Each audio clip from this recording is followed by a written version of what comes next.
Sevillano Jr. Yes. That's it, right? You did. Okay, yeah. I always have to like make sure every time I record, I tell them, did I say your name right? No, you did. Super bad at that. But Mark, welcome back to the podcast, my friend. You've been on before. And also, before we go back to the time you're on, Jordan, welcome. Yes. Oh, thank you. I know. I'm back. I took a little hiatus there. That's okay. I mean, I'm just kidding.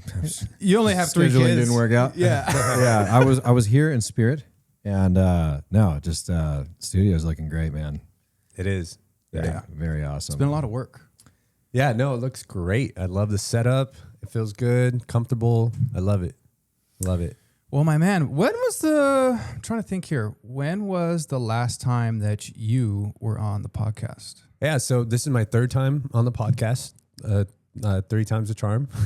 And I was on the first time in 2020, so 6 years ago.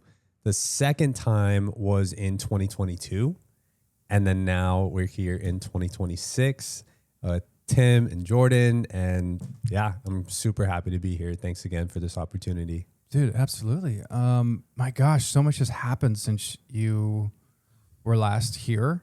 Yes. Well, the first thing is you're still an officiant, right? Yes, I am still ordained minister, still doing weddings and funerals and quinceañeras, and kind of branched out to other services as well. Okay. Mm-hmm. Well, how long have you been doing that now, dude? It's been 11 years. 11 years? 11 years of doing that. Well, so everybody knows. Really? Yeah, Oh, because for some reason I thought you were just the last one. I thought you were just starting. Dude, that's awesome.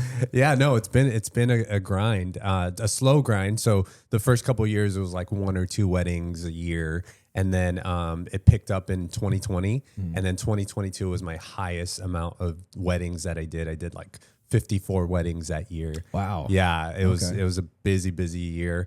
And then once I got cancer, I had to put all of that on hold. And so once I put all that on hold, now I'm kind of like rebuilding the brand again and getting clients more and just trying to establish myself again because of that small setback. So let's do this real quick because the camera keeps switching back to us. Mm-hmm. I think because it's picking you up on the mic. So when he's talking, we'll just stay a little bit away so it stays on him. That's okay. We have this auto switching thing going. Right. So if someone's saying, or yes, it's like, wah, wah, wah, wah. That makes sense. I'm looking at it like, God dang it. How do we fix this? Yeah. But it's all good. We have it I think I have it set on, let's go to. It's because I was licking the microphone, and I apologize. No, you're good, dude. It's the ice cream scent you put in here. Good. I love that you've been doing the weddings for so long because you did me. You did Sam and Jen, right? Yes, I did. That was a super fun wedding at the beach. I loved it. Yeah. Dude, that was... he came out in that white... That's what I was going to say. What do you call that? It's just the traditional, like, cultural wedding look. You know, they changed their look during the reception. And yeah, it's just like a cultural thing. But he came out, okay, because I don't want to sound racist, right? But it was very Hispanic, right? His white suit had like the... I thought the exact opposite. I thought it was very like black. I didn't think it. Right? Yeah, so Sam came out in Sam's some black. Garb. Yeah, Sam's African American. Well, he's Nigerian, and then his wife is Hispanic. And so they did have like cultural aspects to their wedding where they dressed, in white and in all like. You should have seen the pic. I mean, the listeners listening, we should have shown you a pic or something because, man, they looked great and it was such a fun wedding. And they had like the money dance where you would throw money at them, and it was just super fun. I had a blast doing their wedding, and your wedding too, Tim. That was a memorable time because I've known you for so long, and to be able to be such a vital part of your wedding was the best. I loved it. Yeah, it's been it's been a hot minute, dude. Yeah, since we did ours, and then you did another. One of our friends' weddings that we won't even speak about. I don't even call him from a friend anymore. But yeah, I know exactly what you're talking about. I just want to comment real quick on Sam, though. Oh, yes. I had no doubt at all. Having known Sam for a little while now, his shoe game Oh yeah, is top tier. you should have seen his So I could whole imagine, outfit. and he was all. Unfortunately, we weren't able to make it to the wedding, which is such a bummer because super happy for them. But and just Sam's awesome. So and but he always has like he's little flair, dude, in the style. And I was like, oh, what's his tux gonna look like? But he came out more like ethnic proper. Exactly. Okay. Yeah. Dude. Well, in the beginning, it was like the tux and Am I saying that right? Ethnic proper? Is that does that make sense? Ethnic, You know what I mean? Ish. Yeah. No, I know exactly what you mean. But shout out to Sam and Jen. I hope you guys are doing great, and it was an honor to do your wedding. It was so fun. So fun. I just been doing weddings, man. Been doing weddings. Last weekend I did a funeral, which was very appropriate for what I'm going through right now. I feel like I'm in a season in my life where I'm grieving a lot. I'm grieving what it was like to be a husband. It's kind of resurfacing again, because I experienced divorce, and I'm grieving just the loss of my life prior to cancer. When I was a different person before I had cancer, and that version of Mark is gone, and so I'm kind of grieving that, and then grieving the loss of certain friendships that I've had, so this whole like idea of grief has just kind of like hit me, and it's surfacing up, and it's healthy. I think grief is something that will always be there. It comes in waves. I always say, like, sometimes you feel good, sometimes you don't, but that's kind of what I've been going through lately. So having a funeral to speak at last week was just, it kind of put everything into perspective. And I'm like, oh, I know what I'm doing. I'm grieving. I'm actually experiencing this personally. Interesting that you bring that up, because I still get asked to sing and play at funerals and stuff. I don't do it anymore. And it's not to be a jerk, but it's so awkward, right? There's no clapping. They don't clap for you at the end. Because as a singer, right, you always want to put forth your best. Right. And so you rehearse and you practice and you do your thing. And then you crushed it and you did well. Yes. And you're just like, boom, and you finish. And everyone's just kind of like somber. Yeah, it's just like, all right, dude, I can't do this anymore. It's so funny. It's so funny that you say that, because that's the exact reason why I enjoy doing funerals, because there's no like pressure to kind of win the crowd over. There's no pressure to like entertain. It's just like, if I'm speaking and just kind of like monotone or sad, or just deliver in just like a basic way, it's kind of okay, because it's appropriate, because everyone's kind of already in that somber, like sad atmosphere already. So it's funny that you say that, because you're like, I like to feel the energy. I like to, get a response. And for me, for the funeral aspect part, it's like, I don't really need a response. I just want to honor their life and show that they were loved and leave. So that's kind of the mentality I go in with it. And I'm learning how to call it a celebration of life rather than a funeral. It's really a celebration of who they were while they were living, and the legacy that they left with their children, their grandchildren, all the lives that they touched. So I've been doing funerals lately, and that's been very, very much like appropriate for just my personal life, like what I've been experiencing as well. So that's a really interesting way, kind of in contrast of what you guys are talking about, as far as for performance versus not, when you're speaking as performance as well. It is. I wouldn't call, but you're to call it performance, not to make it sound less connective, right? But you're trying to show, the highlights of this person's life and impacting and good, and maybe where they're at, and just what they leave behind in a positive light, even though a somber time. Never thought of it in that way, of it making sense, because I'm one of those people in the audience that goes like, like, I'll give you a clap because I feel awkward for the person, whether they're singing or speaking. Right. And when they finish, and I'm like, because I feel like just maybe not like applauses and you're trying to get, but more of confirmation. You listen to what I just said. Totally. Right. And so like, I'm like, I got you, man. You know, like I'll be that guy. So if you need me to show up just to be in the back, I can help you out. We'll call you. Yeah. No, but actually, it's actually evolved. You know, I don't know when the last time you guys were at a funeral, but people clap now. You know, it's kind of okay to clap, to laugh, to smile. I feel, and maybe it's just me, but I feel like the funerals I've gone to recently, they're a little more lighthearted. They're less like tragic, where it's like, oh my gosh. It's been a, you know, they clap after the singer sings. They introduce someone and maybe tell a joke, and it's like lighthearted. And so, so at least in my experience, funerals have just kind of took that little twist into being a little less heavy and burdensome. So you say like they're like funerals have changed. I believe old so. School days of being sad. Oh yeah. All that. Okay. And plus Hollywood kind of like loves to glamorize that and make it dramatic. Like, oh my baby, oh my God. And like, you know, that's the movies, you know, that's not real life.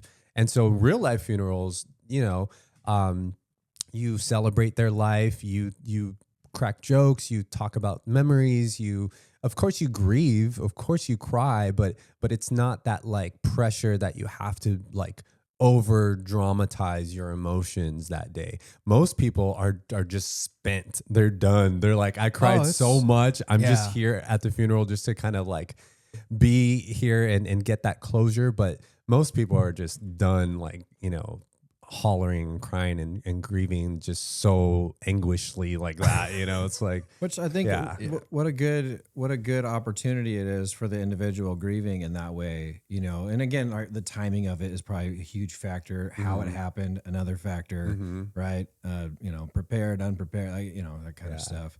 But I think that, you know, being in that atmosphere, having that closure, and then like, because I think you mentioned it earlier, is it kind of this push away from calling it a funeral and more of a celebration of life. Yes. Right. So it's kind of like the mentality going into it is like, hey, we're going to highlight the positive things. We're going to be talking about it. You're going to spend time with loved ones, friends, all that, you know. I think there's a lot. We just, we actually were at a funeral not too long ago with John Herrera. Oh my gosh. Yeah. It was a couple weeks back. This was a fire captain. At least when we got hired, he was still a paramedic, right? Really, really good guy. He would give you the shirt off his back. Dude, I've never seen that guy angry. Never seen him worked up on call. It's a great medic, big heart, very healthy dude. And a worker. Yeah, he worked hard, dude. Wow. Like that was one thing. That guy, I am a complainer. Yeah. So I'm not going to mask that, you know, and if we're up a couple times in the middle of the night and all that stuff, I'm probably bitching about something. Right. And, but I remember specifically with this individual, he just had like, even if it was like, yeah, the night sucked, we, you know, are up a couple days and it's rough. He never complained about it. Wow. He was always just like, well, this is what we're here for, guys. This with this. And when he promoted to captain, you know, I had an opportunity to work with him, you know, as a firefighter. And anyway, just a great role model and a good guy. And my condolences. Yeah. What did he pass away of? I'm just curious.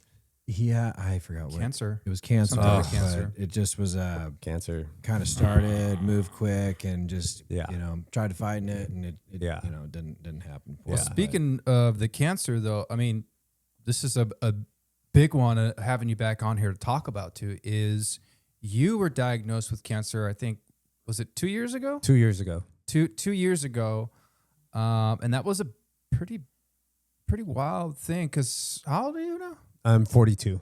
42. So 42 and you being diagnosed with cancer, like, dude, how did it come about? What was it like? I mean, there's a lot to talk about here with that because that's a pretty heavy hit. And you're still alive, thank God. Oh, thank God I'm a cancer survivor. So yeah. Yeah, so sorry, ring the bell. Dude. Ding. Cancer survivor in the house. Shout out to all my cancer survivors. So when I was 40 years old, I was starting to have trouble swallowing, and I didn't think anything of it. I had planned my year out, and I signed up for all these 5Ks. And I'm like, I'm going to run a 5K for this. I'm going to run a 5K for that. I remember you were running a lot. Yeah. So I was just like ready to just conquer the year and win all my medals and just, stay fit. And so that was my mentality for, the year 2024. And so I signed up for all these 5Ks, and I started having trouble swallowing. And I thought, maybe it's because I'm doing all this running. I just need to drink more water. And that's probably why, I'm probably dehydrated or something like that.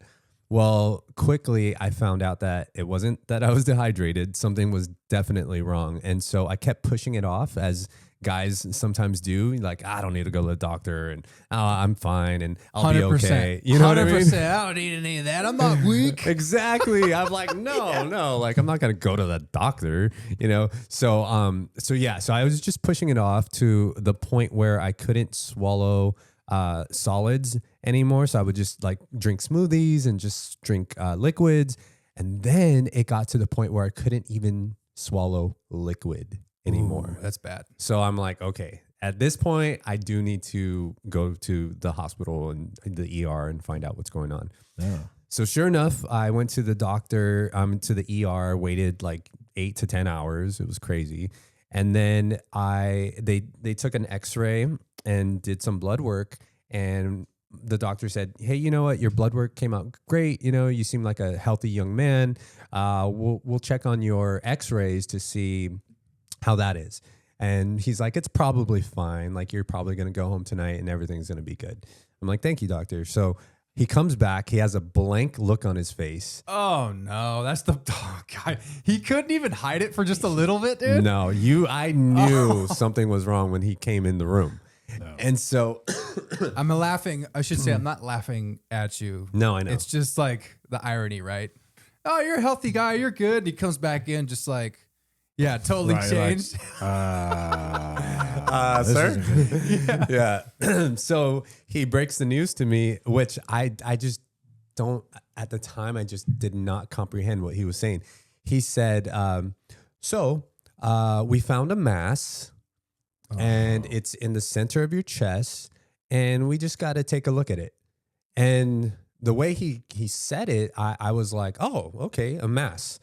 I thought in my head, okay, with the mass, maybe it's like some tissue, and maybe they can just like put a needle in it and like dissolve it. And like, it's just, it's a mass, whatever. Sure. So I really didn't think too much of it at the time. Excuse me. Cancer? I was like, oh my gosh. Is it too soon to joke like that? Sorry. It's coming back. Oh my God. Like, no, Tim, it's not. I only could joke with this with you, man. You're crazy.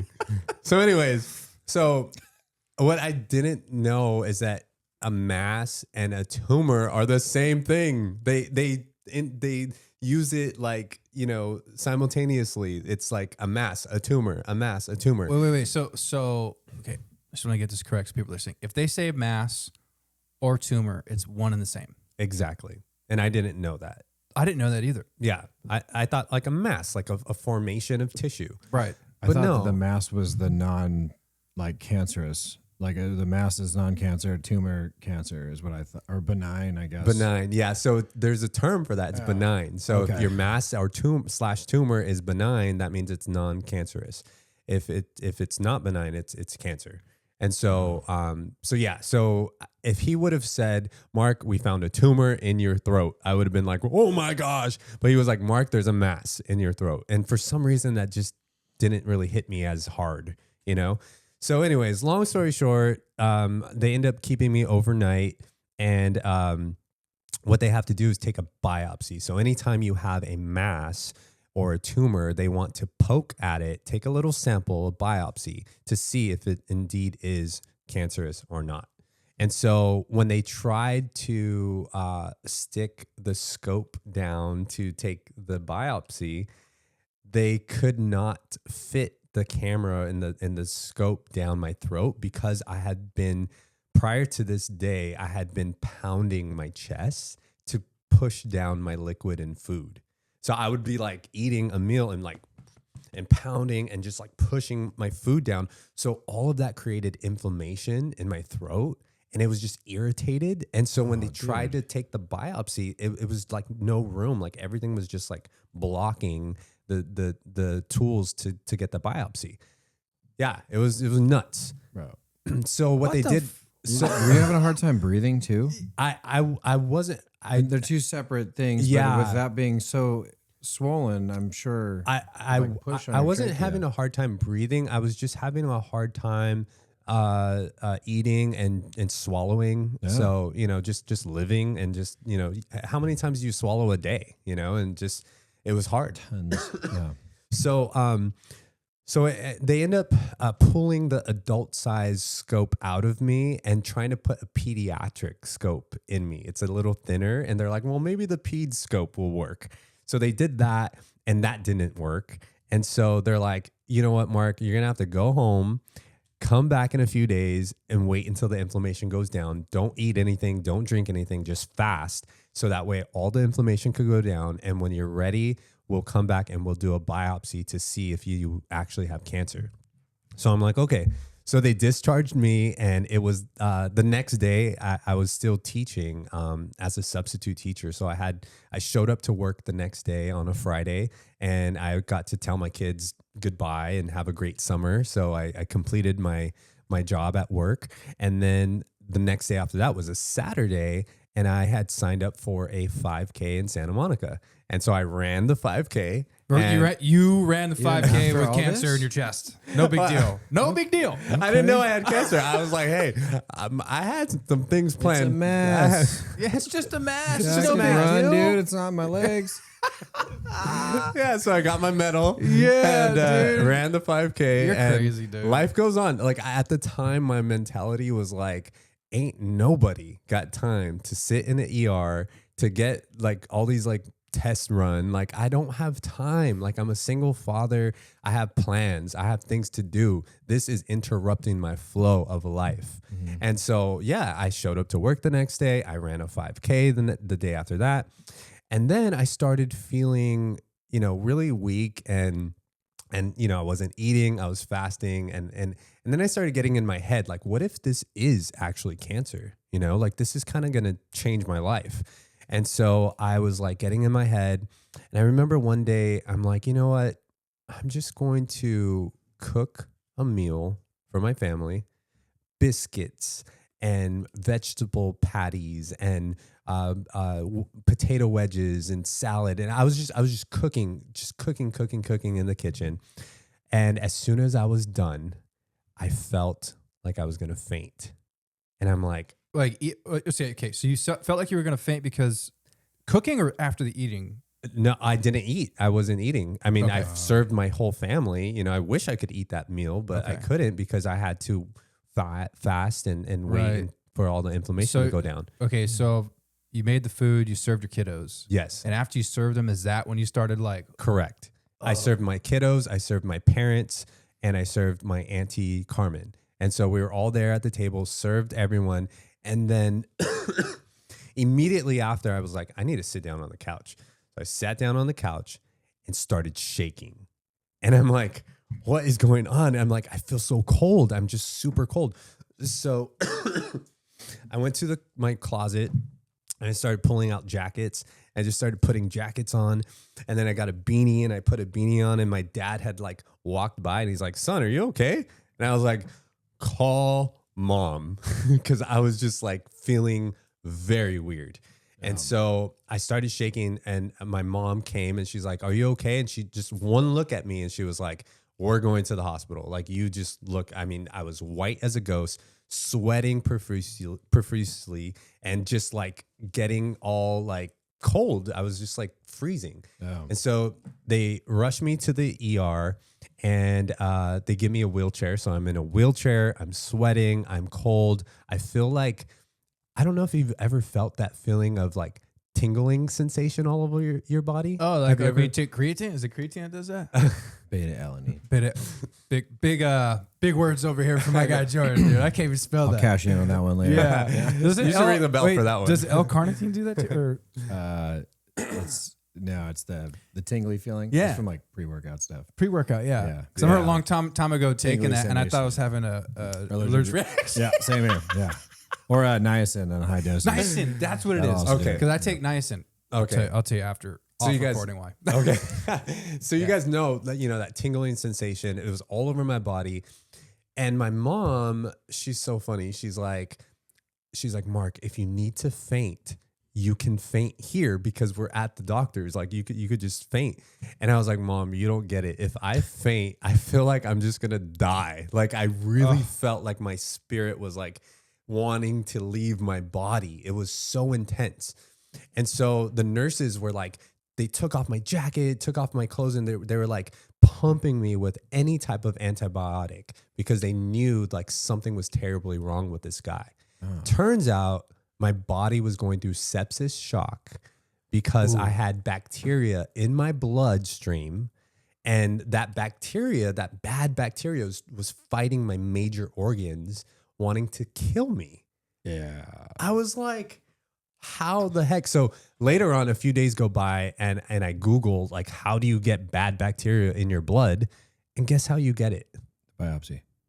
By unclean utensils that they use to, biopsy. I was just or guessing, by the way. medical. I didn't mean that. So it came from the Oh, no hospital, way, right? dude. Dude, it came from that my mistake. God. That mistake of sticking the adult-sized scope and then taking it out and probably not sanitizing or getting, we'll just get the pediatric scope, putting that in. And I believe that's You know that's what? happened. I say this often, and I don't know if Jordan I'm can so sorry. agree with me on this, but there's a lot of times in our profession where maybe someone's parent, an elderly person, will fall. And they're like, well, just take them to the hospital and just get them checked out. We want to make sure they're okay. And a lot of times I'll say, okay, we'll do that for you. Right. Like you have the right to do that. But the best thing for your parent is probably to stay home because they're more likely to get sick being in the freaking hospital. Thank you. But nobody believes me when I say that. Yeah. Oh, no, it's the hospital. I'm like, do you understand it's full of sick people? Yes. Of all types of diseases and broken bones and things going on. Bacteria. So, yeah, a lot of times I try to say it like professionally, but it's like, Right. if you're not dying, don't go to the hospital. Yeah. Listen up. Go get over the counter. You know what changed? You guys might know this, okay? I was like, well, this is a little over dramatization here, okay? Deathly sick. You remember what? I don't know if He you had guys. septic shock, dude. You win. It's like, This is gonna sound super weak, Mark- but I was like, I was definitely sick with the cold. it was bad though. I mean, I was laid up for a couple days. I feel like an idiot right now. I'm just gonna say it. Okay, do you guys remember? Tell us what happened. No, Tell us did what you guys happened. see I on love social media when I rode my motorcycle out to Austin? Yes. And I rode. It took me 3 days to get there, and I did it in 1 day back. Okay. Anyways, so my second day riding out there, I started feeling sick. I'm like, oh, this isn't good. Third day, woke up full blown like fever, cold, all that. I rode that day 230 miles with a fever, which was terrible. Then I'm starting to sneeze, and then my voice went away. I had my voice in the morning, it went away. Anyways, I'm in Austin for a few more days. Totally ruined my trip. I was just in my hotel room the whole time dying. Get on my motorcycle, and I wanted to do this. I wanted to ride from Austin to Long Beach in 1 day in less than 24 hours. It was 1,400 miles. I did it in 18 hours. Dang. I was following the rules of the road and the speed limits, Obviously. allegedly. Dude, I was sick for probably 2 weeks.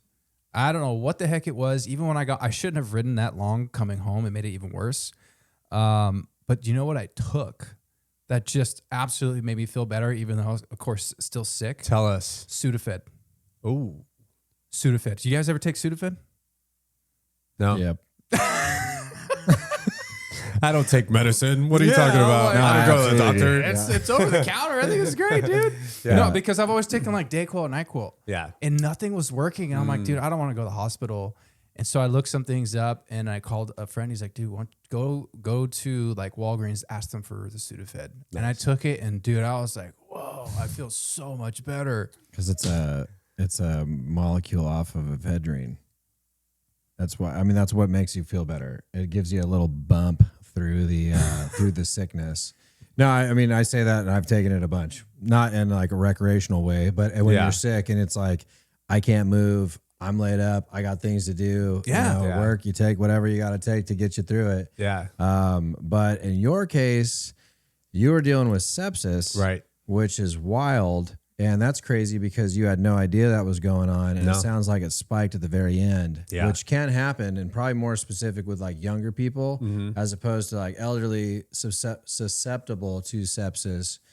But their immune system, 100%. Because it's like, so the fact that but you also were dealing with the tumor or the mass. And in this case, you're trying to fight that. You're fasting, which ironically, there's a lot of benefits to fasting. However, if you're already in that position, you're kind of flirting with your like homeostasis, right? So it's like you're trying to do everything you can to bring that inflammation down, which fasting does a great job at that. However, you're not feeding your body, which it's already fighting off what you didn't know was an infection. Exactly. And that's that's a great point you brought up as far as like we're talking about the hospital cleanliness, other things. It's like, look, I'm not here to bash hospitals and professional practice, trying to maintain a clean working environment and all that.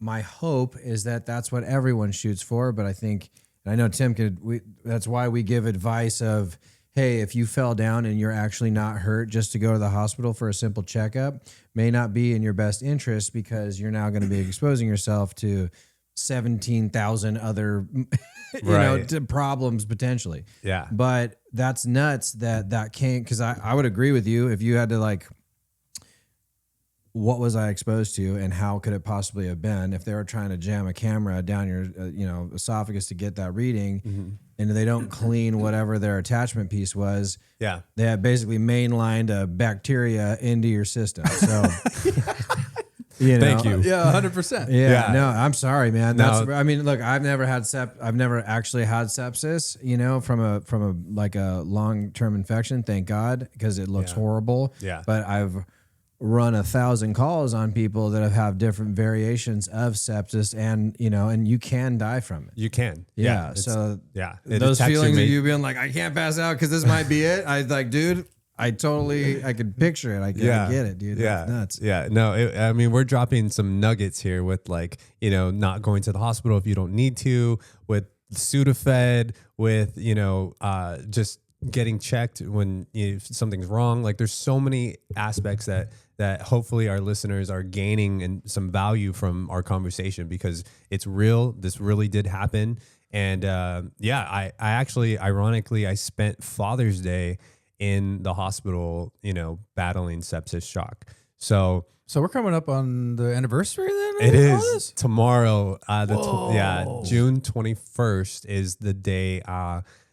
So this is what happened. So I was in the hospital for 5 days fighting sepsis shock, and they finally found the right antibiotics to fight the infection. My infection went down, my inflammation went down, and then they were able to discharge me. And so when they were going to discharge me, my parents, who had been staying with me, supporting me throughout my time in the hospital, they had went home to just prepare for me coming home. And as soon as they went home, I was there in the hospital room by myself, just waiting for my discharge papers and everything like that. Well, they were like, oh, by the way, we were able to, get a new biopsy prior, like a day prior, and the results came in. So I got a phone call in my hospital room, and the person on the phone said, hey, we got your test results back, and you do in fact have cancer. And so I was like, wow, okay. And he sounded like he just wanted that to be it and then hang up. That's not funny. I just mean like, that's exactly how they would do it. Yeah. They'd be like, so here's the worst news you can hear after experiencing one of the worst feelings you've ever felt. Are you good? Okay, bye. Call your primary. Yeah, follow up. He literally said follow up on Monday. Dude, but that goes to show you like how, sorry, and this is kind of, I think we have this in our job field, right? You get compassion fatigue. You deal with it so much day in and day out. And this is not saying this guy's in the right. If I was him, I would try to be a little bit more compassionate. but he probably does this like every day, right? Exactly. I was probably his And this is 15th call that day or something. right. So it's kind of like, and this is heavy information for you. Oh, yeah. And he's Yeah. like, cool, you good? Well, I got to go on lunch break, man. Exactly. Have any questions, call your doctor. Exactly. So Exactly. So I don't hold it against him. Like if you're listening, like I don't hold it against you. But at the time, a flood of questions went through my brain. So I tried to keep him on the phone as long as I could until I just, got at least 4 questions out, like, am I going to die? When do I start treatment? Am I going to have to take chemotherapy or radiation? What stage is it? And, what are my next steps? And he didn't have the answers to any of that. So he was just kind of like, I don't know, it's Friday, follow up with us on Monday, and I was like, It's Friday. I got things to do. I literally said, I realized that I wasn't going to get any answers. Yeah. And so I said, you know what, man, have a great weekend. Thank you for telling me I have cancer, and bye. So after you found out, how many rounds of chemo did you have to do before you were pretty much, they said you were in the clear? Because I remember that was a difficult time. I remember we had some conversations. Yeah. I think I took you to a few of your appointments too. Yeah, to you try were and there help for you me, out. man. I just want to publicly say thank you so much for being there for me during the most hardest time. Of course. I mean, it's dude. you're a real one, Tim. Yeah. Yeah, you are. Well, I believe people and our friends in our lives for a reason, and life already is tough enough. It ain't easy, and all of us have been through enough. But when someone has something like that, to me, that's kind of the time when you should probably step up and be there for them. Yeah, because it's hard. Your mortality is right in your face now. Do I have a future? What does that future hold? And I wasn't a father yet. You already had 2 kids. Yep. So if I leave this earth, what does that mean for my children? Yeah. What happens, and this is not to make it about me, but I remember it was emotional after you told me, and I remember thinking, all right, I'm going to help this guy out. Yeah. Whatever he needs, if he needs a ride or whatever's going to happen. And this was not to like look good or look at, me as a nice guy, but this is just like, this is what we're supposed to do. Yeah. And not just as friends, but as believers. Yeah. If that means, as dark as this sounds, that I go with you and I see you off into the next life, I'll be there. Yeah. Or I go with you and you're going to get better. We're going to move forward from here, and we're going to make sure your life is good. And that's kind of where we're at now. But yeah, no, thank you so much. I mean, your wife, Tanya, your mom even gave me a phone call. Your sister stepped up and helped me as well. And I'm just so appreciative of all the friends and all the family that really supported me during that time. It was a crazy, wild journey that I'm happy it's behind me now. But of course, the recovery and the effects will follow me for the rest of my life. Of course. So, So when you found out to being cleared, like how many rounds of chemo is that? Yeah. So the oncologist put me on a regimen where they have data that proves that this is the track that you need to do. So I didn't have any radiation. They said that because I was relatively young and they caught it relatively early, it was stage 2 esophageal cancer. They were able to put me on like one of the most powerful chemo sessions, and they gave me 4 rounds of chemo, and then they were going to give me an 8-hour operation to remove the tumor, and then after that 4 more rounds of chemo just to kind of nip it in the butt, make sure we killed off everything. And so that was the plan. Wow. Did I stick to the plan? No, I did not. Because I'm crazy and it's my body, my choice. So that's right, yeah, baby. bro. I was like, dude, chemotherapy sucks. How would you best describe what chemotherapy feels like? Someone told me, maybe you can correct me if I'm wrong, they said it feels like napalm going through your veins. Fire. Correct. Yeah. So it's basically like a bag, like a IV type of bag of just this poison that gets pumped up through your veins. They had to put a PICC line, so a permanent like PICC line where instead of poking me every time, they could just like stick it into the PICC line in my arm. So so it does. It feels like this like warm sensation of liquid going throughout your veins, and The PICC line connects kind of like to the center of your heart. And so it's the center of your chest is just like oozing out with all this liquid in your veins. And in the beginning, you kind of think you're going to be all right. You're like, okay, it's just warm sensation and I'm going to be okay. But about 24 hours later, it hits you like you just feel so depleted, and you feel like you have all the energy just got sucked out of you and you just can't move. You feel nauseous. You just feel like poison just took over all of your cells. And so in the beginning, the first time I ever got chemo, I remember making a video on social media, and I was like, hey everyone, I just got my first chemo session. I think I'm going to be all right. I feel good. I feel okay. And one person wrote to me and was like, give it a little bit of time, trying to be nice, trying to prepare me. And I was like, oh, that's an odd thing to say. And so I was like, okay, but they were correct because within 24 hours, I just felt like crap. I felt like I needed to sit on the couch and not move for a couple of days because it was just so heavy and made you feel weak and nauseous, and like it felt like just something just vacuumed every like ounce of energy out of you. And so I just laid there. I just like made time pass by. Yeah, there was there was a time during his chemo. I remember visiting you, or you coming over. I can't remember. I came over. You came over, and I was pretty shook at how you looked. Yeah. I had never seen you so skinny. Right. And your hair gone. Right. And, it's weird, tough to say to you like now, but I remember thinking, okay, he's going to die. Yeah. I remember thinking, like, it bummed me out. I was thinking, dude, how are we going to deal with this? Like, we got to figure out how we're going to take care of his kids and everything after. And it was shocking to see what had happened to your body because of the chemo. Totally. But I mean, after, when they say that the chemo is done, how do they know, right?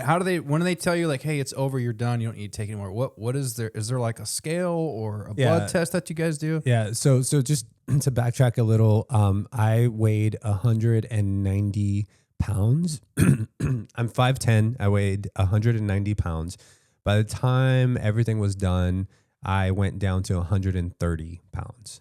So today, right now, dude, I weigh 130 pounds. I haven't weighed 130 pounds since like middle school or something. Yeah, ninth like grade or something. Jeez, dude. Yeah. So just to put it into perspective on how much weight and how much my body was depleting, that's all, the amount of weight I lost. No, so you had like the super dose, right? To get you get you going, and like because it's like you're young, healthy. Let's blast this thing. Yes. Right. Yes. After that first, I'm assuming because do they surgically remove it and then do chemo, right? So like get rid, or do they do chemo first chemo then surgery? Okay. So for first, me. Okay. So in that case, after the surgery, when they were like, "Hey, let's do a couple more rounds," were you like, No, I said no. Is it out? Yeah. You know what I mean? Because if it's out, like, can we call it good? Exactly, Jordan. Yeah. Okay. So what happened was I did the first 4 rounds of chemotherapy, hated every minute of it, lost all my hair, was, my lips turned purple. I was pale as a ghost. Like it was awful. And then they're like, okay, and now in October, we're going to give you an 8-hour robotic surgery where we're going to not only remove the strawberry-sized tumor from your chest, but we're also going to cut and remove 6 inches of your esophagus and just throw it away. What? 6 So your inches? esophagus is 10 inches from your throat all the way to like the center of your chest. That's the adult size esophagus is 10 inches. They removed 6 inches of my esophagus and pulled up my upper intestine and kind of like fused it together with whatever was left of my esophagus. And now there you go. You don't have a tumor in you anymore, but we also had to remove your esophagus, 6 inches of it. Did they show it to you? No, I mean, I wanted to see a lot. But I would ask you, like, can I see that, dude? Can I hold it up and take a selfie? Formaldehyde and throw it in a glass jar. Bro, I wanted everything. The nurses and doctors are probably annoyed with me. I was like, can you take a picture of that? Can you document that? Can you show me that? And by the end of it, I was just so over the whole experience. I was like, I just want to move on from my life. Like, this is crazy. So I endured an 8-hour procedure. I had never had surgery up until that point for 40 years of my life. Never had to have surgery. Never spent the night in a hospital. Like, my life was just like brand new experiences, in a bad way. And so, so I had the 8-hour procedure. It was awful because when I woke up from that surgery, it felt like I was hit by a bus. I was in the most amount of pain, and I couldn't, I wasn't able to eat for a few days. I couldn't, make bowel movements. It was just really, really bad. Yeah. So I had to learn how to walk again. My speech was really slurred because of, being under the anesthesia and just not being able to have nutrients in my body. And so I was just so depleted, and it was awful. So, did that. And then, they were like, you have 4 more rounds of chemo. Oh my gosh, dude. Like, you know what? And I researched, what are alternatives to chemo? What can I do? Do I really need this? And so my oncologist, I met with him and I said, I don't want to do 4 more rounds of chemo. And he said, well, that's the data shows that this is the best results. If you do this regimen, do 4 rounds of chemo, 8-hour operation, and 4 more rounds of chemo, you'll have a higher success rate. And I said, you know what? I know my body, and how about if I just do 1 more round of chemo? Yeah. And he's like, that is okay, but there may be some leftover microscopic cancer cells that we didn't get out of you, and so we don't know that for sure. So you're taking a chance. So that's why we want to kill as much cells as we can, just to make sure that there's nothing left, because cancer can definitely come back. And so the thing that saved me, and if you're listening, this might save you too, is I spoke to my oncologist and I actually had a plan. I said, you know what? I'm not saying I don't want chemo and I'm just going to go back to eating hamburgers and be crazy and live this like crazy life, unhealthy life. I'm going to actually integrate fasting into my life. I'm going to eat better and just take care of myself a little better. And when I said that, he kind of felt like, okay, maybe I'll write that in the notes. Mark says that he's going to fast and eat a little better. So he's not like cutting off the chemo and then just blindly living his life. He actually has like a little plan. And so I think that kind of let him get a little more at ease with the decision that I made. But I only had 1 chemo session after the surgery and I never went back. I never got to ring the bell, because once you complete your sessions of chemo, you ring a bell. So I never got to ring a bell. Dude, ring this bell. That's my bell, right? Yeah. We'll let you ring that one before. Thank you. Out of curiosity, I just, and like everyone's situation is different. Yes. Right. And then what what doctors you get are going to be different. Yes. Right. So people that are more regimented and this is what the book says to do, or like you, a couple of examples, you're like, look, the data shows this, right? Anywhere in that process, especially when you were, let's say, and I don't use reluctant as in a bad way, but like you're like you said, your body. Yes. You're like, I don't know if this is doing more damage than good. At a certain point, I'm sure has got to be what's going through your head. Is there any opportunity of like other pathways of like, maybe even like, what do you call it? Like I don't want to say holistic, but there's other avenues of drugs that are out there that potentially have some anti-cancer associative properties that they're especially in the last couple of years.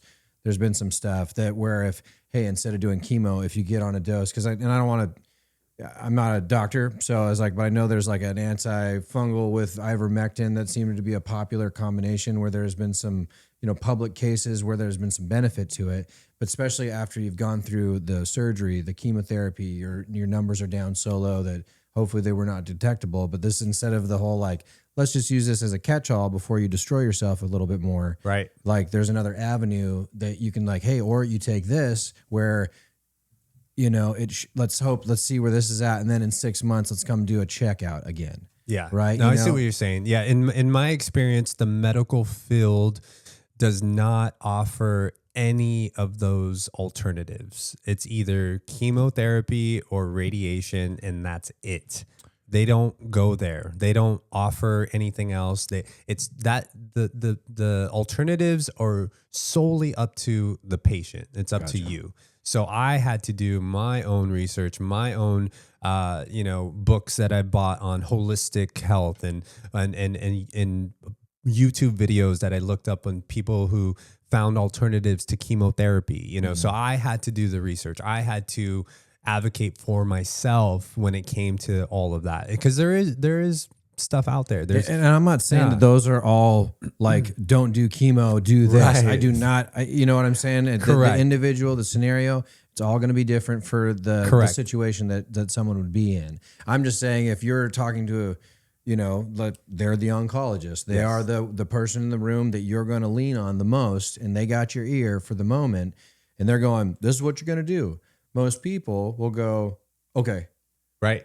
And whether or not that, and let's say you endure all of that. And I have family members that we've lost over the years that they've done the process. And then unfortunately for these people, they didn't make it, or it came back, or this and that. And it was just like, how many options did they really have? Now, maybe the timing, this is a little while ago, so wasn't as much information, or maybe it wasn't as taboo to talk about publicly in the setting of that there are some alternatives. It's not just from some quack, you know what I mean? They're like, oh, I know a guy that ate peach seeds, I think was one of them, or apricot seeds. There was this was in the 80s. There was like a little case study about it. You're right. Anyway, but what I'm getting at is that one, that's awesome that you came back into it with a game plan. Yes. Right. Which probably threw him for a loop, because he was probably like, or a guy or girl. Either way, it doesn't matter. But the doctor for a loop where it was just like, oh shoot. Okay. You have someone who's like, I am interested in getting better. Right. I am like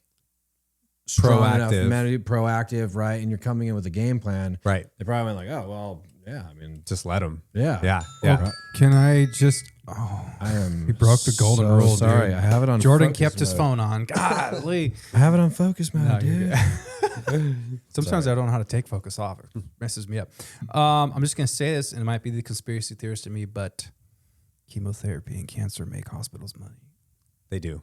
That's a fact. I don't think that's a conspiracy, dude. Yeah. I fully believe that there is definitely, just from things that I've been told and read and found out, and not in this country, but other countries that are, I want to say, darn near curing cancer, and we won't allow it here. Yeah.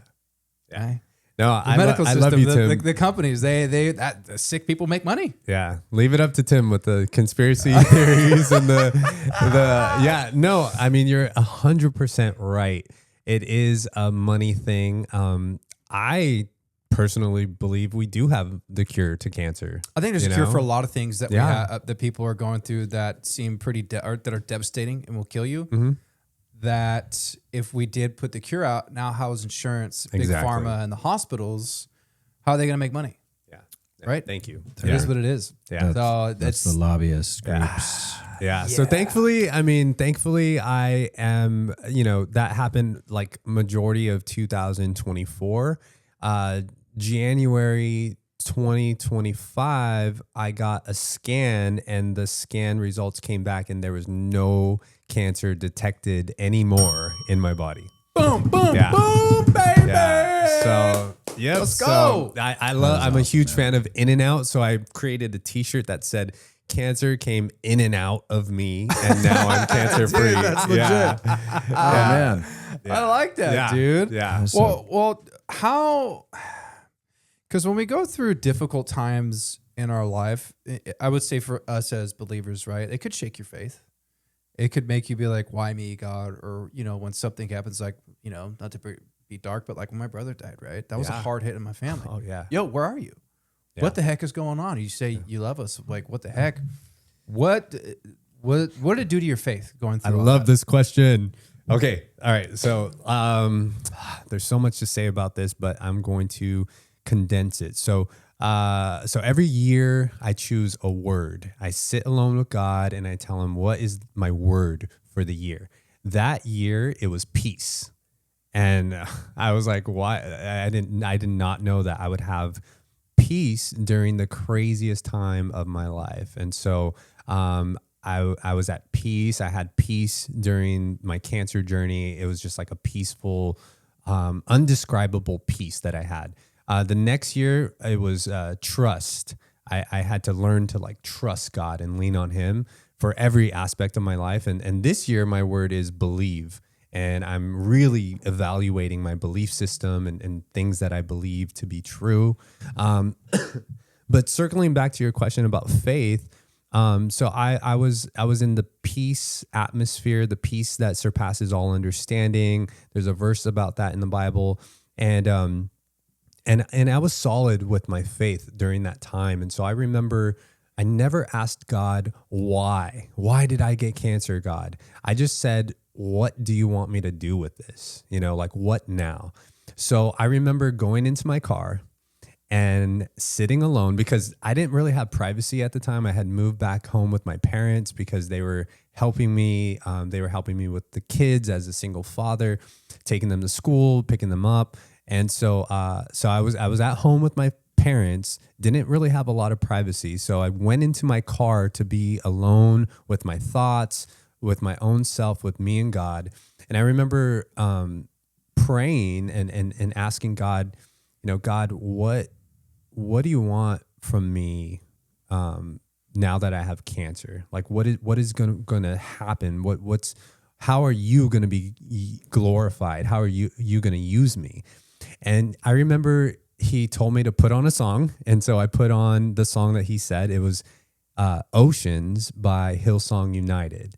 And so it talks about having trust without borders and having to go deeper in the water wherever you may take me, and that I will keep my eyes on you. And so it talks about all those things. And so as I was listening to Oceans by Hillsong United, the Lord was just ministering to me and speaking to me saying, this whole experience is going to allow you to trust me without limitation. You're just going to fully trust me. For once in your life, you're going to say, God, I am not in control. I do not have it all together. I fully trust you with every aspect, with my kids, with my finances, with my health, with my future. I put my trust in your hands. And so God just ministered to me. And I knew at that moment that I was going to be okay no matter what. If I were to die or if I were to live, my trust would remain in God and I was going to be okay. So my faith was made stronger, like it says in the song. Yeah. And another song too was that one that goes, no weapon formed against me shall prosper. It won't work. Do you know that song? It's by No. Yeah, it's by keep going. It's by Fred Hamilton and keep going, guys. For some reason, Mark's camera went out. I'm trying to fix it. Oh, no, you're fine. Keep going. All right. Yeah. So God was just showing me a bunch of different songs that really increased my faith, and it allowed me to go forward and know that God was right there with me every step of the way. Dude, that's awesome. So, that it's like you don't know until you're in that situation, right? It's like whatever, and again, it's the variables for all of us.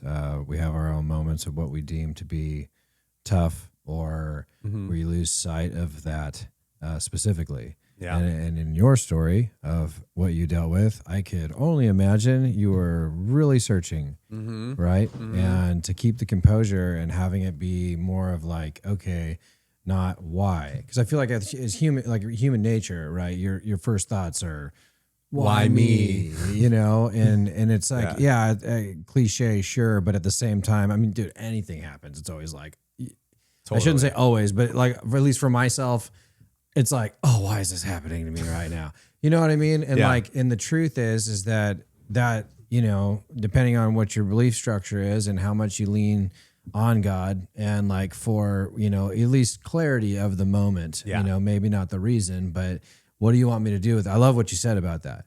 I thought like, dude, that's powerful because it's not like, why, give me a reason this. It's like, okay, here I am. What do you want me? It's not, and not to put it back on God, but in the same sense, it is that because that is the clarity. It's like, all right, well, if I'm going to take a bite of this poop sandwich, what am I going to do with it? Right. And that's an excellent way to look at things, especially when times are really tough and, you know, to give you just a little piece of that, you know, kind of avenue of your next step. Yeah. Is it the camera's still not working? Huh? No, we're good. Oh, it is? Oh, okay. Because I didn't see the red light. Yeah, no, I had it. It's good. Okay, good. It's coming through here now. Okay, cool.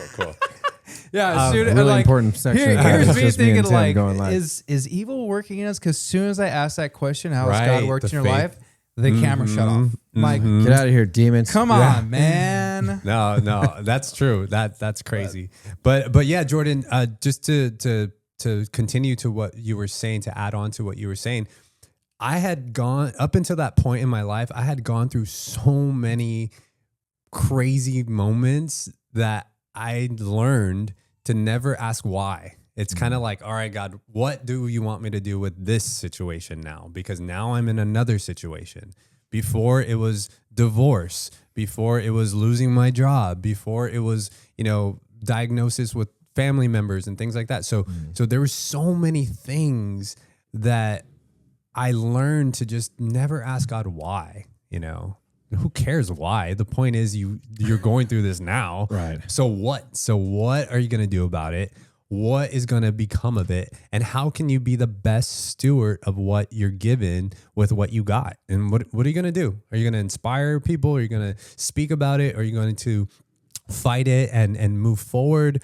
Or are you going to wallow in it and be like, oh, woe is me? You know, like you have a choice. Right. And it's a maturity of your faith, you know, and I think that as, you know, and again, I'm not a great example of that because I still to this day will kick to why me, you know, and not as much, you know, but I'm trying to like, as I've gotten older and as trying to, you know, it's like, look, life is crazy and it's crazy for all of us and we all have our own struggles and some worse than others, or maybe the worst for the individual in the moment, you know, but it's trying to find that the peace through the clarity of finding like, hey, maybe I don't need to know a reason. I just know that you're putting me here and I got to make the best of it, or I need to lead by example, or, you know, or, hey, if I miss something huge, I got your attention right now. You know what I mean? Yeah. Like, you know, you kind of have those examples. And like, you know, I don't even know. I was going to share a story about it because it's like, I was more along the lines of how doctors speak with patients and stuff, because I had a moment where I had something going on in my stomach and, right before the day I was going to go golfing. So it was like, it was going all afternoon. I'm like, oh, my stomach hurts. And my wife's just like, you're probably not drinking enough water. You know? Right. And I'm like, oh, maybe you're right. And as it's the day is just, it's getting worse and worse and worse. And I'm like, I'm not going to the hospital, you know? And then I'm thinking, I'm like, it's just in my head. It's in my head. Well, anyways, I go to bed. I wake up at like 2 a.m. I'm sweating, like just like, I'm like, something's wrong. And like, I sneak out of bed and I go into the garage and I grab a golf club and I'm like, can I this is what is important. Because that's what I was like. I don't care about my health. I'm like, am I going to play tomorrow? You know, and I'll die on the golf course. Anyway, long story short, I'm like, telling my wife, I'm like, I'm going to the hospital, and she's like, call 911. I'm like, no way, because I might know somebody. Come on, Christine. You know, and anyway, so I get to the hospital. They work me up real quick. It was actually pretty slow, so I got it, you know, kind of quickly evaluated, and they did like an ultrasound. And then they come back in and it was like, everything's cool. And then it wasn't cool. And then they're like, we need to go do like a CT or whatever. And I'm like, okay. You know, and then they come back and they're like, well, it could be a gallstone, or we could have, she said something nonchalant about contacting oncology. Oh. And I was like, whoa, okay. And she's like, but it's probably nothing. And then 10 minutes later, comes back. She's like, we're just waiting to hear back from oncology. And no one came into the room for like an hour. So in that hour, I had that, why me? What's the point of this? I got 3 little kids, my wife. I still got a little ways to go. We're not totally set up to where if I jettison off this earth, like, you know what I mean? My family's taken care of. And there's all these moments. And I'm thinking like, how can you do this to somebody and just leave them hanging? You know, and again, my end result ended up being something super random that goes away on its own, which was rad, but also weird. Either way, it was kind of like going back to where like you interact with the hospital staffs and like there's some heavy stuff that's going on there. And again, I'm very, very lucky that it wasn't that. And, you know, in that process of like sitting there and I'm sitting in this room by myself crying, thinking like, how am I going to call my wife? Like, and tell her like, this is what's going on and all this stuff. And again, I say that with the most respect to your situation because mine wasn't cancer, but it's just like when you get the interaction from those staff members, and again, fatigue is a thing, empathetic or emotional fatigue, all that stuff. But it's like, suck it up. You know what I mean? Like, because that's the first time that person's hearing this. Yeah. You know, and it's just, you know, there's all these emotions and everything. So you're going through it just made me think about that. But, you know, at the end of the day, I think more leaning on the faith side of it, as far as getting some clarity in those moments of just like giving it up. You know, it's like, hey, look, like I'm not in control. And the quicker you can like kind of get to that, maybe isn't the answer, but at least gives you a better move for the next step. And screw that hospital, by the way. But anyway, well, it's I think growing through my faith over these past 4 or 5 years, it's shown me a lot because you hear that a lot with people. I even used to be like, well, why would you let this happen? This and that, blah, blah, blah. If you're so loving, right? And I think a lot of times we forget we're in a fallen world. We're cursed, right? Since Adam and Eve, right? Thanks, Eve. Right? She ate the apple first. Anyways, if it was an apple, but but God's promises are true. Yeah. He never promised that this life would be easy. He says it in the New Testament. You will face trials and tribulations. That's a fact. But take heed, for I've overcome the world. I'm going to be with you, right? Like he's always going to be there. When life sucks, when things are out of your control and it hurts, you're devastated, brokenhearted, God's still good. He's going to make a way. Even when life is good and you're at the mountaintop and you're loving life and everything's amazing, God's still good. Mm-hmm. Like no matter what happens, God's still good. He's in control, even though it feels like everything is out of control, because he can turn what was once bad into something so beautiful and so good. And for me, like even who I used to be in my old life, like I needed to go through heartbreak. I needed my old life to be burned to the to ashes, to be raised up to where I'm at now, to something different and new, and doing it with him. Mm-hmm. And I wouldn't have learned the things that I have learned if I didn't make some of those mistakes. I didn't feel some of that pain. Now, certain things are very real to me where it's like, okay, how we treat people matters. How I live my life matters. How I treat my wife and respect her in front of my children matters. How I love my children matters. Like everything that we do matters.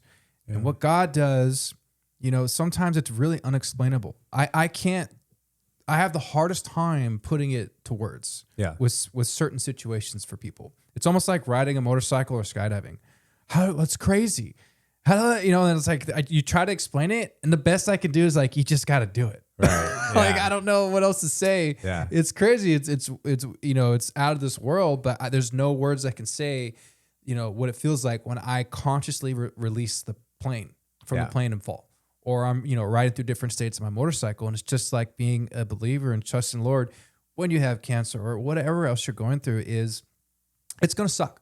Yeah. I'm going to be straight with you. It's going to be terrible. It's not going to be fun. It's going to be out of your control, but God is still in control. And if you trust him, I promise you, it'll work out better than you think, even if you pass away, because he might use your story and what you went through in your family to inspire others. Yeah. Right? Yeah. So it's a tough one when you're talking with people, especially when they're in the middle of those dark times. Oh my God, bro. Yeah. I'll be honest with you. That's the last thing I wanted to hear. I'm like, don't you talk to me about God. Trusting God. Like, get out of here. Yeah. No, I love that you talked about pain, because I believe that our relationship with pain really shapes who we are, how we handle pain, what we think about pain, how we react to our pain. For me, I like to paint the picture of what it was like to go through cancer, but also another painful moment in my life was what it was like to go through a divorce. Ooh. So just picture your heart. Okay. So when I went through a divorce, my heart shattered. It was just a million different pieces, shattered heart. Oh yeah. You know. And so when I went through cancer, it was not a shattering of the heart. It was a stretching of the heart. I was stretched in ways that it was just stretching. So that paints the picture of the two parallels of like different type of pain, different type of heartbreak. One, you're shattered. It's hurt. It hurts so much. You can't really pick up all the pieces and glue them back together. It's just a mess. The other part is you're being stretched and pulled. You're not broken. You're not, nothing got shattered. It's just like a pulling.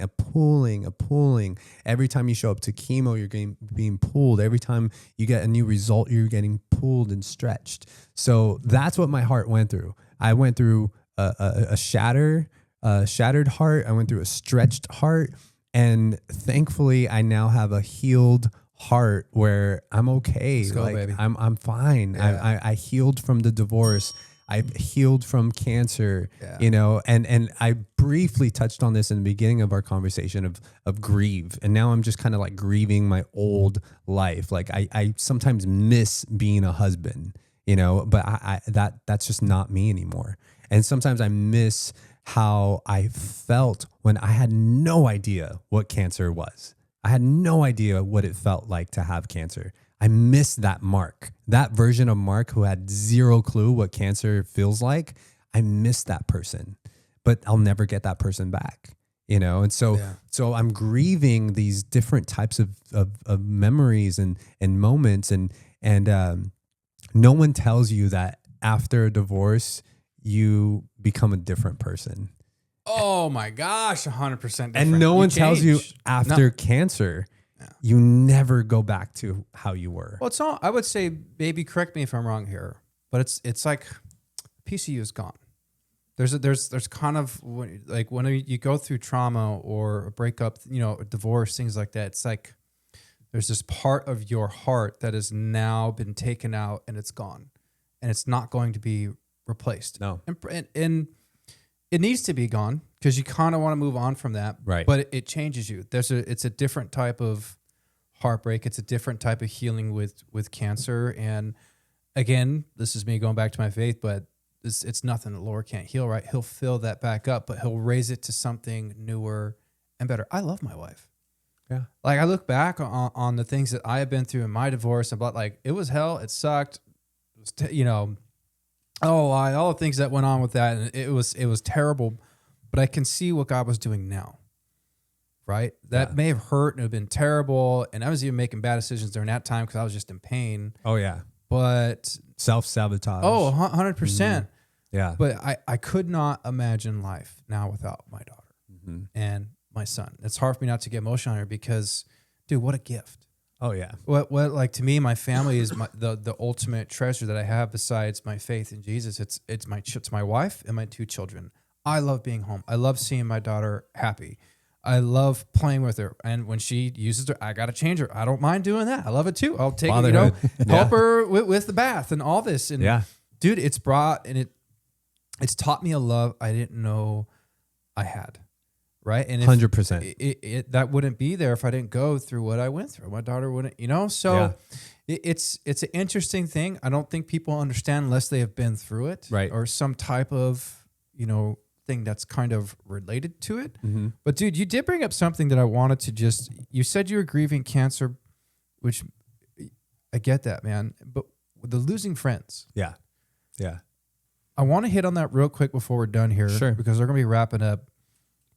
But that stuck out to me besides the cancer part, the grieving friendships, because when we're growing up and going through high school and then we hit college and get into our careers, you have people around you and you love them and you want to do your best for them. You want to support them and do things, but no one talks to you about how as you age, right? As you get married and relationships, you're still changing. Yeah. You know, when you have a family, things change. Some people stay single. I was that guy who was single forever, dude. I was like, I had plenty of time. But dude, you know, you start not seeing some people, or some people stop calling. Right. You stop surfing with certain people or going certain places, or, you know, for me, I love reaching out and keeping in contact with people, but I've kind of gotten to this place now. It's like, all right, I got a family. I'm 40. I have a lot of things going on that are really good. If people want to hang out with me, they're going to reach out, because I've always been the person to reach out first. I'm like, I'm going to stop. Right. Because then at some point you're kind of like, okay, did I do something wrong? They're not responding or what? The and rejection. Like, this is stupid. Like, if you don't want to be my friend, like I told some of this, I don't need more friends. Right. I really don't. Like, I try to keep that friend group super tight and small, because it's not to sound like a jerk. Right. But everyone has their own life to think about. Yeah. Like, I'm not the star of their life. Right. I love that you said that. Yeah, I'm not the focal point of their life, and they have their own issues and struggles and relationship problems and things going on. So for me, I've just kind of gotten this place where I'm like, look, I'm just gonna back up here. If somebody wants to hang out, they will. If they don't, then that friendship is done, and it's okay. Yeah. Like, people move on in life. Right. And the fact that, like, I'm still chatting with Jordan and you after all these years. Yeah. And Jordan's still a really good friend. Yeah. And there's other people I know that since high school is super rare. So rare. It's very, very, very rare. Most people don't have the friendships dwindle like out. we do. Oh, yeah. But it hurts, because there is a time in your life where you love these people. Yes. And you're super tight, and you're out doing things, and you're traveling with them, you know, and making memories. Yeah. And then the next thing you know, it's like, it's over. Where do they go? Right. And you start overthinking. Right. So you grieve. That's why when I saw losing friends and grieving, because a lot of people put weight on their friends. Right. And I'm going to be very real on this. God, I'm trying to say this without sounding like an a-hole. Okay. Friends are good, but screw them. Your friends don't dictate your life. Your friends don't dictate your success. If you're not invited to the party, great, don't go. If you're not invited to go on the trip, don't say a word about it. That's good. Like, your friends will show you truly how they care about you. If they, like, you know what I'm saying? So people need to hear this. Oh yeah, people get super hurt by that, but that's something I had to learn the hard way, because I would let it affect my everyday life, when really it's like, you know what? I'll say, fuck them. Yeah. Be done with it, because the right people will come. Now the people that I have in my life are the right friends who care, right? Who check up on me, who send me texts, who want to see my daughter, right? And check on my wife, make sure she's good. And it's not just the good time friends. They're there with you because you have a podcast. Right. Or they're there with you because you have a huge social media following. Or because you serve. Or, you know, there were people I started noticing in my life, they only wanted to hang out because I was always doing cool stuff. Yeah. And they wanted the picture. Hey, let me know when you're going to hike again. So I invited like these two people to go hike with me. We didn't even get a quarter way through with the hike. Like, oh, hey, we're going to go back. We're done. Yeah. They were like taking pictures, doing their thing. And then I was like, what? The next thing you go on social media, oh, out hiking with Tim today. Like, well, you do like the hike for like 50 miles though. So. Well, I mean, that's true. I was doing 10 miles that day. They did probably. I'm totally getting perspective. But no, I love that. Yeah, I'm not trying to like. I hope I'm not over explaining, but I think a lot of people put too much weight on your friends. At the end of the day, it's great to have people near you. We need to have community. Yeah, that is a very good thing. But you want to make sure it's the right community, because just because someone says they're your friend doesn't mean they're your supporter. Right. That's a great point. I mean, I feel like, just to interject a little bit with that, is that because I think it's your viewer, like it's how you interpret that moniker that you're going to use as a friend, right? You can have, like, whether it's a super deep connection with a friend, or sometimes when I think people, and including myself, you know, if we view things on how we did when we were 20. Right. You know what I mean? Like, you have family, you have friends, and then you have your acquaintances. And sometimes I think acquaintances and friends kind of go synonymous with that. And, you know, so it's like, oh, because we're friends, you know what I mean? You put extra pressure on, you know, certain things. And it's like, look, at the end of the day, everyone's life situation is different. you know, and that's what I always feel guilty about, because it's like I want to hang out with who I consider my friends, right? But the truth is that I don't have time most of the time, and it's like because my priority is my family. Exactly. Now, but the difference is that I don't look at somebody else in that position and be like, oh, they don't. And again, whether you do or don't, this is not a judgment thing. It's just you got to do you, right? And I'm gonna be doing me. But it's like, look, I love you. You know, like if we could chat, cool. If we can't, whatever. Yeah. You know, like I kind of just keep going because life doesn't stop. Yeah. You know. Now again, it doesn't mean that that's the way to handle everything either. Because taking time to show them priority with things, and and to compliment the friendship by them knowing like, hey, this guy's busy, but you reached out and talked to me. You know, I mean, I know every time I talk to Tim's always like, dude, thank you for hitting me up. And I'm like, immediate guilt trip. And I'm like, oh my God, it's been a little bit since I'm so sorry, dude. You know what I mean? But it's like, and again, and I don't mean that in a bad way at all, because I feel like that's where we're at together. You know what I mean? Where it's like, we'll just pick up right where we left off, and that's cool because I cherish that with Tim. Yeah. And then it's and I have some other buddies of mine that it's similar in that way. But when you're talking about like grieving the friends of lost, I totally know what you're talking about, because as far as like, there's a mindset that you had before, and like, with an expectation, friends forever. Well, and we're going to be boys. And there's nothing wrong with that. Yeah. But it's the expectation of being able to continue that and also continue your life. Right. Right. And those two things don't seem to go together all the time. Now, again, there are people that have that. Good for them. Embrace that. Love it. Really cherish it. Yeah. But if you don't, and you're trying to, it's like, don't let that guilt chew up your day. Or if you have good memories of it, that is a great thing, that they are good memories of it, in hopes to maybe one day be able to achieve something like that again. Yeah. Yeah. No, what I'm learning is that some people come into your life for a season and then they're gone, and that's okay. And so for me, I'm learning how to appreciate every single moment that I have with every single person, because I know it changes, and the unique situation that I got thrown into was I was married for 11 years, almost 12 years. And so I had my best friend, I had my family, everything was kind of like in a flow.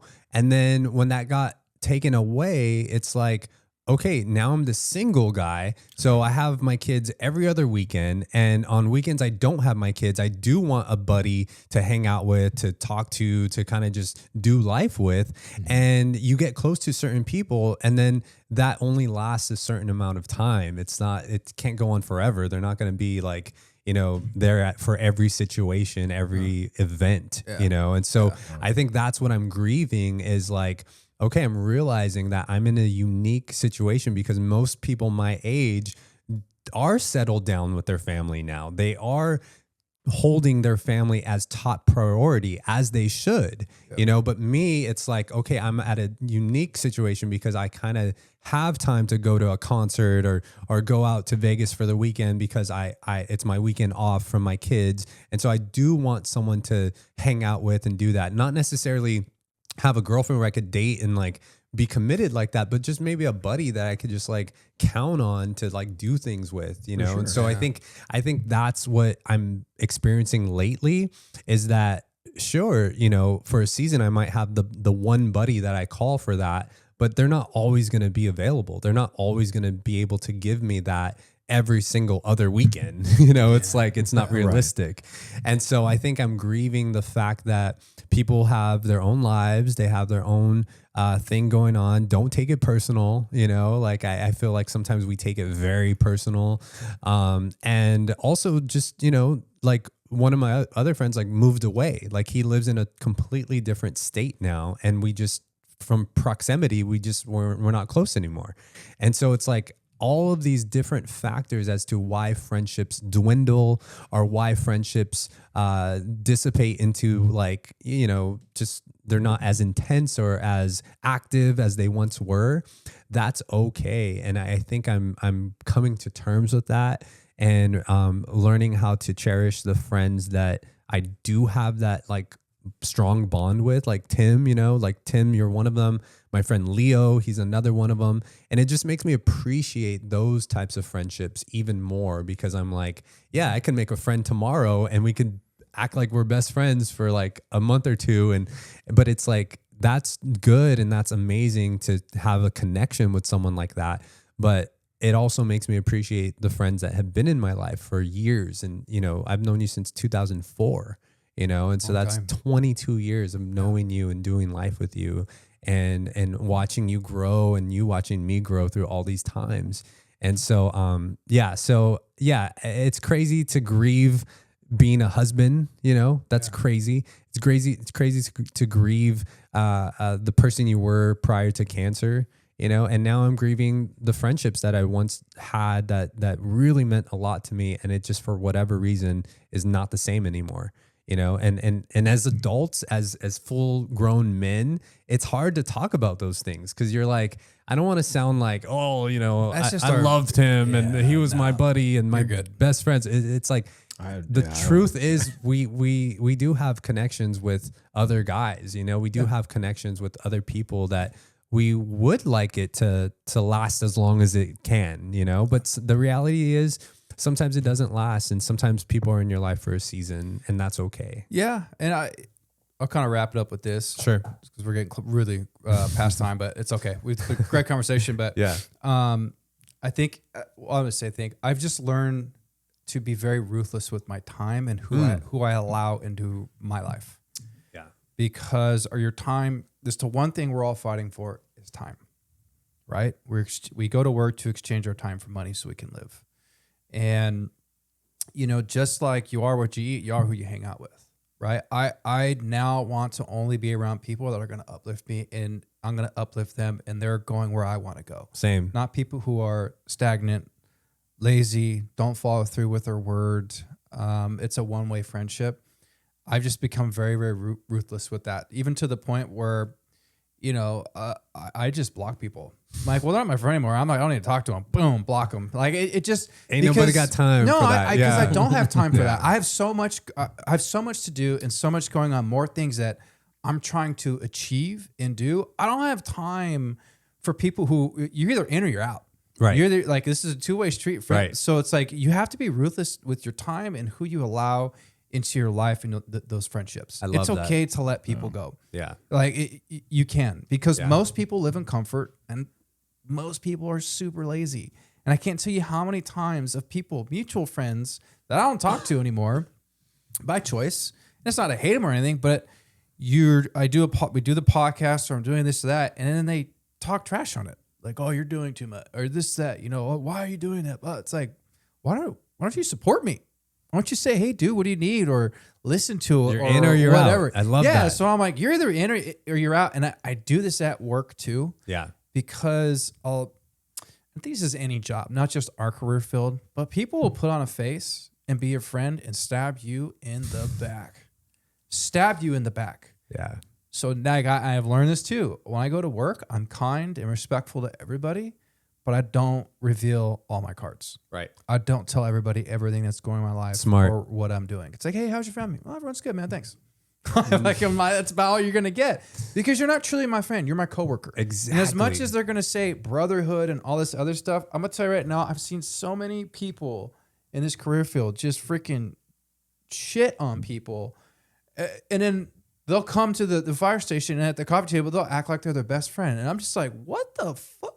Yeah. You were just talking. Or, you know, there was a firefighter that had passed away that I know a couple of years ago. And there was a captain who hated this guy, right?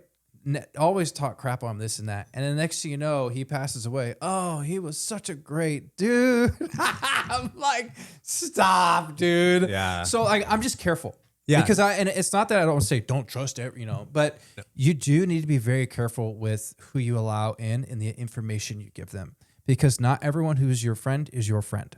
I love that. Straight up. Like some people will be your friend to try to get into your business and see what's going on and then try to talk shit or take down what you're doing. So be very careful who you let into your life. At least be consistent. I love that. Be consistent. If you're cool, be cool all the time. If you suck, then just suck all the time. Yeah. You know, at least so there's no this like, there's no you're confusion. this two-faced stuff. And I agree. And Tim's right. There's a lot of, at least, I know that's every career field. But we do have an interesting exposure to a handful, and it's, you know, where you're just like, you son of a b, dude. You know what I mean? Like, all right, well, whatever, dude. You know, like, I mean, it's life. All these things we're talking about, it's just how we interact with it, how we process it. Yeah. Looking back at things and like the goods, the bads, the everything. And, it's like, yeah, we're just holding on, bro. The last thing I'll say is, a few years ago, I got that revelation that you got as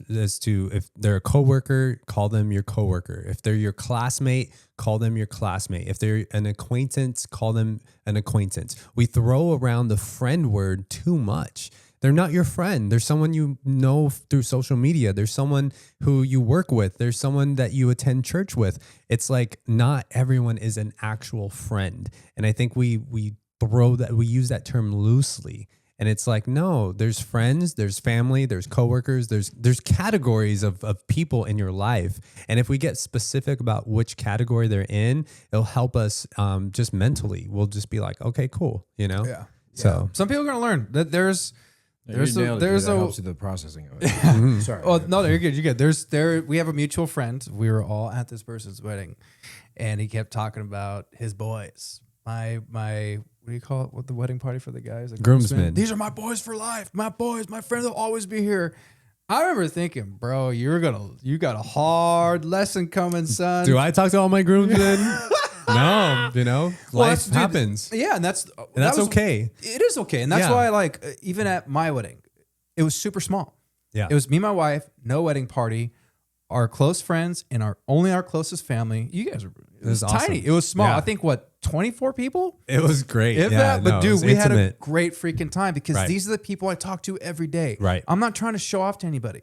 I really am not. I could care less if you guys come my way.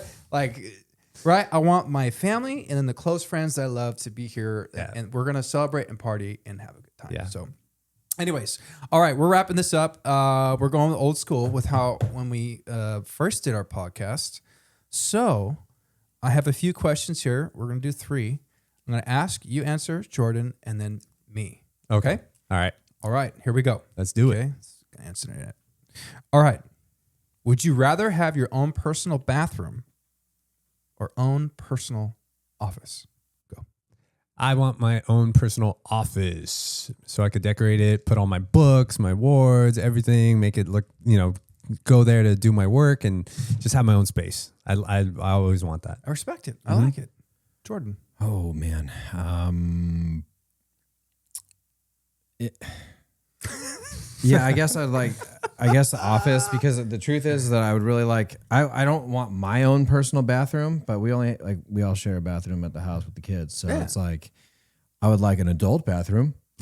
Which I would consider half mine and half my wife's, which I would appreciate it, but it was not my own. So for the sake of this answer, I'll say my own office. Man, right? I am quite opposite from both of you. I want my own personal restroom. Like what? Okay, I'll just surprise so you can hang this up in there. Show everybody that too. Hey, that was a gift, man. Yeah. Love it. I learned, don't send pictures of yourself using a restroom. Please do. Send them to me. Okay, so I would do the restroom because, you guys ever go on trips and, you get a hotel room and someone's like, hey, can I shack up with you? Hey. And then you get 2 more extra people and you're all using that one. I hate that. Yeah, it's a bummer. I like having my own little space. It's clean. I know it's clean. I know I've used it, right? I got all my stuff where it needs to be. That's just me, dude. The toilet paper is hanging the right way. Yeah, exactly. Yeah. Exactly. I get it. That's cool. Me. Okay. All right. Okay. Next question. Is eating in bed gross? Yes, but Why? I do it. Why do you think it's gross? I believe, and they teach this in school and when you're dealing with children, everything has a place. Like eat dinner on the dinner table. Dinner, don't put your iPads on the dinner table because that's a place for food. It's not a place for entertainment.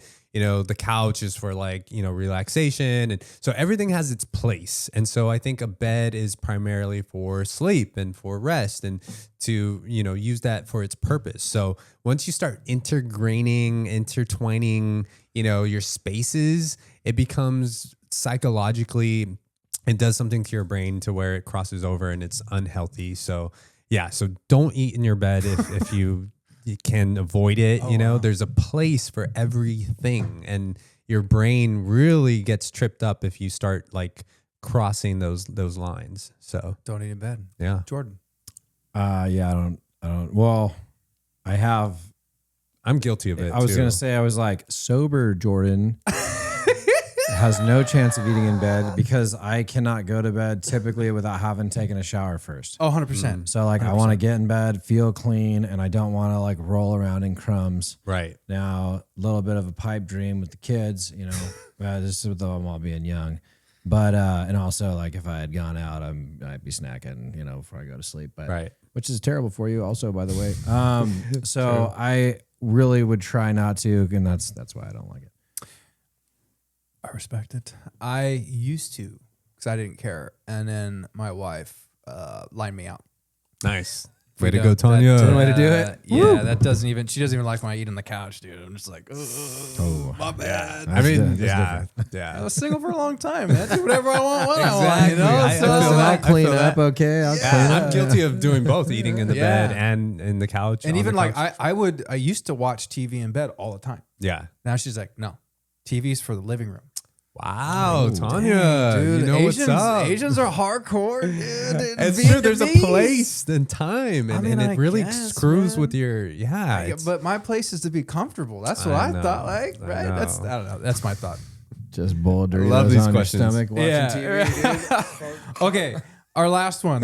I think this is a really good one. This is very interesting because I want to see everyone's thought on this. Can you use a gift card on the first date? Can you use a gift card on the first date? Mark. Sure, why What? not? My man. I mean, hey, what if it was your birthday the day before and you had all these gift cards and you're Yeah. like, oh, cool, like swipe away. Like, Why not? I mean, if it's getting paid, it's getting paid. I don't care how. Money's money, baby. Dude, do it, use it, swipe it, go. Oh, Jordan. How would Christine feel about you pulling out a gift card on your guys' first date? I mean, truthfully, I don't think I say this from my perspective. I don't think she would have cared. And I honestly don't think I would have really either, because it all depends on what the like if you're going on a first date with somebody, I think it's a safe way to say it is like, if your intention is to actually get to know this person, and like, I feel like what a great move, because now you're going to get a solid read. Because the truth is, I do have gift cards and I will use them. And if this is going to make the person that I'm trying to hang out with uncomfortable. Now, again, if we're going to, I don't even know why I was going to say Chili's. I don't eat at Chili's, but if you're going to like, just Chili's, nothing wrong with it. I just mean like whatever, pick a fancy restaurant, I would use one, to be honest. So, you know what I mean? Like, but that's my personality. So like, I'd be more looking at them like, if they don't like it, I was like, well, then you're not going to like me, because this is not something I'm above. Right. You know what I mean? Right. So like, Yeah. so I feel like it'd almost be like a rule out tool. I agree with you. I would use a gift card on the first date, and I know my wife would. Yeah. 100%. Right, yeah. She's like, if I'm got it, I'm using it, dude. Right. It is what money's money. It is what it is. If a female that I'm gonna date puts up a stink about me using a gift card, we probably shouldn't date. Red flag. Yeah, because I'm super like, I would say most of us are very low key right here. Yeah. Right. I'm like, let's just make it work. I mean, it is what it is, right? Right. It's paid for, so stop tripping. She might just save you some time. Be like, this ain't gonna work, Dude, I remember when he went to go, I think, date your wife first time we were surfing. Oh. And he was like, dude, I met this girl. She's down in San Diego. Blah, blah. I think I'll go. You think I should go? I'm like, yeah, you should go. Go. Yeah. I remember telling him, like, dude, go. Okay. Nice. Have a good time. Let me know how it is. Great advice. Here they are, dude. Worked out good. Yeah. Worked out real good, Love it. actually. Yeah. Take up Thank those you, Tim. opportunities. He'd have been like, nah, let's go out. I'm like, no, I'm kidding. I would have came. Either way, babe. I love it. Okay, I got one more. Yes, One more. yes. We got to end this, okay? Okay. What is one thing that someone can say that makes you immediately upset? What is one thing that someone can say that makes you immediately upset? I'll go first on this. You want me? Yeah. Okay. Go for it while I think. Okay. When I pass by somebody and I say, "Oh, hey, hi," right? Or excuse me, or and he said, "Hey, sir," and I go, "Yeah, what's up, chief?" Oh my! I hate that. What's up, boss? Yeah, hey, yeah, bud, what do you need? I am not your chief. I ain't your bud. I do not like that, bro.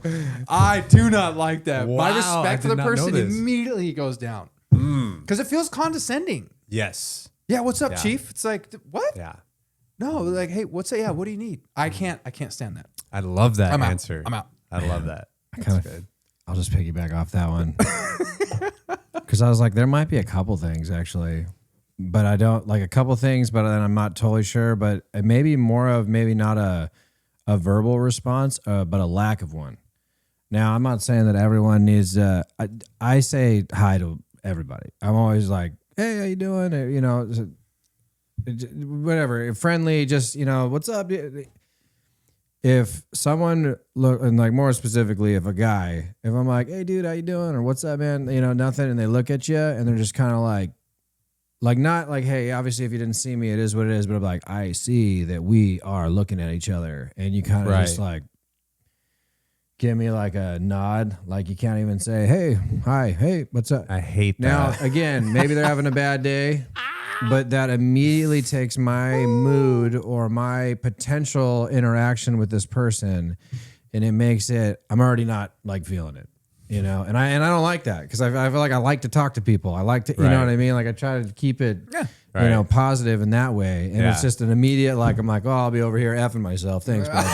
Right. Then I'll hit him with a bud. I'll be like, all right, Bud. chief. All right. We'll Bye, see you boss. later, boss. Yeah, totally. Yeah. No, that's true. It's like, why are you being a jerk? Like, even if you had the worst day, like I'm over here saying hi, like at least, the most you could do is crack a smile, say hi back. Dude, 100%. You know? 100%. So I get that. And you too, Tim, the same thing, like boss and chief and bud and all that stuff it's just kind of, even with girls when they're like honey and oh girly or whatever, it's like, really, like we're not really there yet. It does sound like we just met. Yeah, it doesn't sound like that, Yeah, I don't know you. Yeah, no. For me, I just go straight to like recently with my children. I can't stand when they don't get out of the car fast enough. Like, just get out of the car, shut the door. I need to go beep beep and lock my car. And it's like, just like I go from 0 to 10. It's like, just get out of the car. Like there's no need, like gather your shoes, your stuff, your purse, or whatever, your backpack, like get it, because we're going to approach home or go, coming down the street. We're coming down the street, gather all your stuff. So when we get out of the car, we just shut the door and I can just be on my way. So that's recent. What's been going on? I got it. Well, thank you, gentlemen, for answering internet. Mark, thank you so much for coming back on again and 3 times being so open with what you went through. Thank you. With cancer, man. That's a lot, but you're a shining example of someone who didn't give up, putting your faith in front of it all, and moving forward. And I've appreciated your friendship over all these years, dude. It's been pretty rad to see both of us growing and changing and going through the bad and the good, and we're coming out on top, which is pretty great. Yeah. So thank you so much for coming on, man. Appreciate both of you. You guys are awesome. Thank you so much. It's been great, like always. Appreciate it. Thank you for sharing all that stuff, dude. A lot of deep. Whoa, bro. No, just it takes a lot, and I think it just shows where you're at with it moving forward, and just a lot of reflection in that. And I think that's great for people to hear. If you haven't gone through anything similar, or if they are currently, there is a light at the end of the tunnel. The tunnel may be different for everybody, but there is one. And I think keeping in that perpetual motion towards it is the point of it. And there's a lot of good things said. Anyway, dude, thanks for being so open. It's always good seeing you, and I'm stoked for you, man. Thanks, Jordan. Friggin' awesome, dude. Well, let's do our Let's Go on 3. You guys ready? Yep. All right. You can look at the camera? Oh, I'm just kidding. No. Yeah. You guys ready? 1, 2, 3. Let's go. Bye, everybody.